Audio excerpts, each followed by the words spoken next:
by law. MC Shannon, Down by Law. It's the basement, the one extra hip-hop weekend. I'm Mike Allen, good to have your company. We're looking back to the 80s, the bedrock that today's hip-hop was built on. I used to travel to New York regularly to get interviews and collect new music. It was essential to me to keep on pushing to make the shows as up-to-date as possible, and one of my regular stop-offs in New York was to see my friend Tom Silverman of Tommy Boy Records. Having an hour with him on a regular basis kept me aware of the trends and the names to watch out for. Double D and Steinsky were a mixed team that knew him very well, and I've still got an audition tape they sent Tom with the motorcade sped on. Another of his very special tracks was The Information Society. Listen to this. Stetsasonic, Talking All That Jazz. Another one from Tommy Boy Records. I mentioned UK Fresh earlier on, in particular DJ Cheese, because he was absolutely fantastic. He turned up one night with the rest of the boys in the Word of Mouth crew, and they just set up their stuff very quickly in Capital Radio Studio 4. And I happened to have an engineer working with me that night. He helped me, got it patched up, put it through into the recording studio, and they did a set live that I'd never heard the equal to in my life. And I've got some things to tell you about a throwdown in the Caribbean that will make you step back 2 spaces. Before we get any further, let's have a bit of DJ Cheese in full effect. The Basement with Mike Allen. DJ Cheese. You can see he's hard to ignore. I'm Mike Allen. We're enjoying the one extra hip-hop weekend. And if you've got some memories back to the day, I'm going to reinforce those in just a moment. With Eric B. and Rakim and Public Enemy, number 1. Eric B is on the cut, and my name is Rakim. Nasty. It's the basement on One Extra with Mike Allen, the hip-hop weekend. A wedding in the Caribbean and a French carriage clock seem pretty unlikely partners. I've been invited to a wedding, and this was really wild. Leo Cohen of Def Jam Records was visiting the UK, and I had him in for a chat. Afterwards, he said he was going to get married, and would I like to go, adding that I'd know everyone there.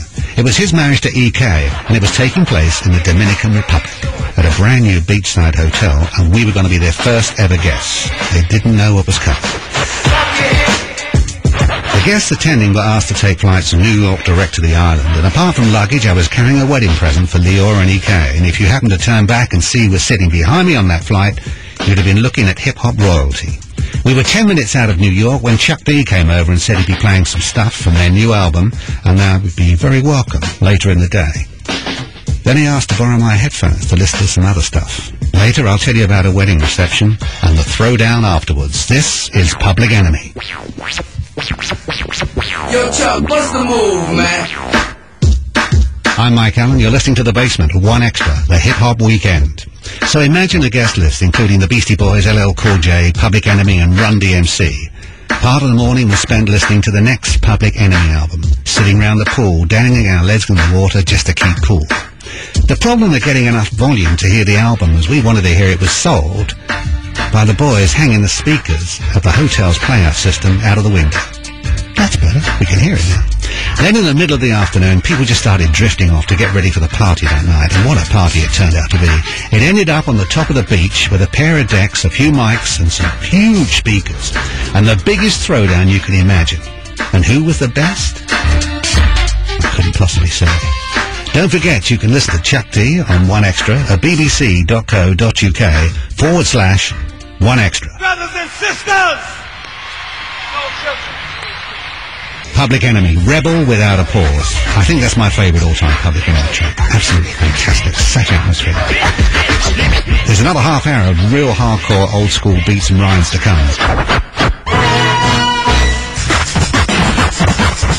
I'm Mike Allen. This is The Basement, the One Extra hip-hop weekend. You just heard Jazzy Jeff and the Fresh Prince, and I interviewed Jazzy Jeff and the Fresh Prince when they came over and they were staying in Swiss Cottage. And they really wanted to get out, but no one would let them out because they were afraid they wouldn't come back. It's true. The management had someone standing outside the door. Roxanne Shante you heard with a track called Bite This. If you weren't around in the 80s, or if you were maybe not tall enough to notice, there were about 20 Roxanne records, so they weren't all from the same girls. It was the girls biting back, and that really summed it up, because Roxanne Shante, she sounded really dangerous. One Extra, The Basement. I'm Mike Allen. We're enjoying the One Extra hip-hop weekend. On Friday and Saturday nights in 1984, I started 2 shows that moved expressively expressly into hardcore hip-hop. In addition to that, I got a national show. We called that show National Fresh. I want to talk to you now about Rick Rubin. He's a legend. I met him a few times, and he was always fun to talk to, and we had a lot in common because we both played the guitar. And this may explain his thinking on some of his work with the Beastie Boys. I was in New York on one particular visit, setting up UK Fresh 86, and I bumped into him as I was leaving the Flatiron Building in Manhattan, which is a strange building because it looks huge, but it's pointed like a wedge of cheese, and it's about 5-6 stories tall, and that's it, but it looks bigger than it is. So I was waiting for the elevator doors to open, and when they did, there was Rick with a girl. "Hi," he said, "what are you doing here?" "Just taking a short meeting with you," I told him. "What about?" He just started to laugh, because I always take the mickey out of the Americanisms he uses. "I can't tell you anymore," I said. "It was meant to be a short meeting after all, and I've got news. It's over." It sounds an unlikely combination, but the Beastie Boys and a Sunday morning actually occurred. I was there, I saw it. The boys were touring, and it really was no sleep till Brooklyn. I mentioned on air that the boys would be coming in for a special Sunday morning interview that would be pre-recorded and broadcast the next weekend. So when the tour bus pulled up, there was a small army waiting for them. I think it cheered them up. Something must have, because there were a riot in the studio, and I'm going to draw a curtain over that. Hold it now. Hold it now. Beastie Boys, Hold It Now, Hit It. I love it. How many mixes have you heard that in? How you like me now? Cool Mo D. How'd you like me now? I'm Mike Allen. It's the 1Xtra Hip Hop Weekend. It's all dedicated to hip hop, and I wanted to talk to you about New York, yes. And I left the West Coast till last, because the idea of hip hop there was heading for a change. The beginning of that change happened when Dr. Dre started marshalling the talent.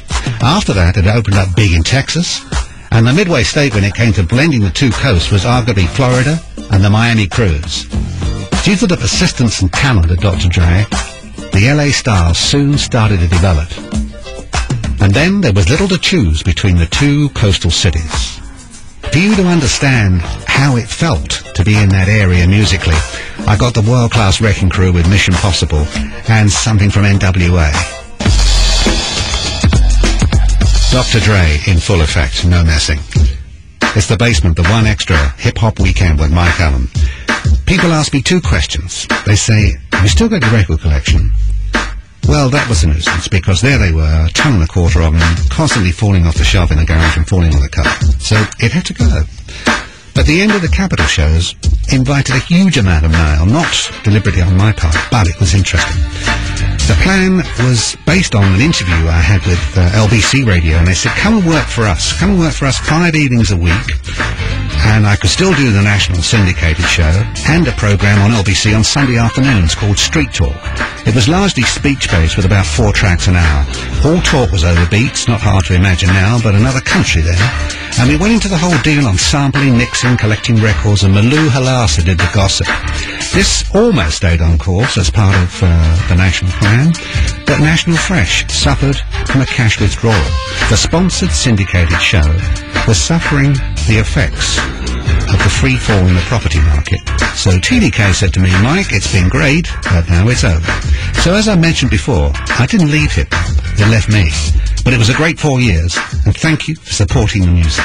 I also wanted to thank Karen Campbell, who's made this possible today, because we spent so much time talking about it. We eventually done it, and we got to the other side, and no one's been wounded. Here's Marley Marl, featuring Master Ace, Craig G, Cool G, Rap, and Big Daddy Kane. The Symphony, Volume 1. Cold, getting busy. I don't care who's first or who last, but I know that y'all just better rock this at the drop of a dime, baby. 1Xtra. Representing hip-hop to the fullest. Hip-hop. No other station can do this. Weekend. The 1Xtra hip-hop weekend. A whole weekend of nothing but pure hip-hop.